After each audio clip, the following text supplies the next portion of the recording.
చలో మాల చలో మెదక్ జిల్లా మాలల యొక్క హక్కుల పోరాట సమితి సభాధ్యక్షులు వెంకన్న గారు ఈ కార్యక్రమంలో ముఖ్య అతిథిగా మందాల భాస్కర్ గారు, నల్లాల కనకరాజన్న గారు, చెరుకు రామచంద్ర గారు, బాలకృష్ణ గారు, నరసింహన్న గారు, ఈ జిల్లాకు సంబంధించిన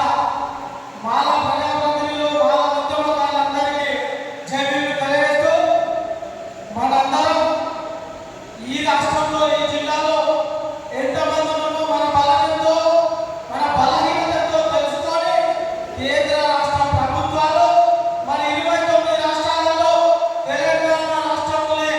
రోస్టర్ విధానంలో మాలలకు అన్యాయం చేసిన ఈ ప్రభుత్వాలకు మన యొక్క దళిత ప్రజాప్రతినిధులు టీఆర్ఎస్ ఉన్నా, కాంగ్రెస్ ఉన్నా, బీజేపీ ఉన్నా, ఏ పార్టీ అయినా మాలలకు వ్యతిరేకమే. మనందరం మన హక్కుల సాధన కోసం, మన పిల్లల భవిష్యత్తు కోసం, మన భవిష్యత్తు కోసం మనందరం మనలో ఉన్న పగను, మనలో ఉన్న కసిని, వేరు వేరు ఉన్న సంఘాలను ఏకం చేయకపోతే ఈ రాష్ట్రంలో సింహగర్జన జరిపించినట్టుగా ఈ సింహగర్జనకు బాధ్యత తీసుకున్న పెద్ద నాయకులు, మంత్రులు కావచ్చు, ఎమ్మెల్యేలు కావచ్చు, ఎమ్మెల్సీలు కావచ్చు, స్థానికంగా వార్డు మెంబర్ నుంచి ప్రధానమంత్రి వరకు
కొత్తగా వచ్చే పార్టీ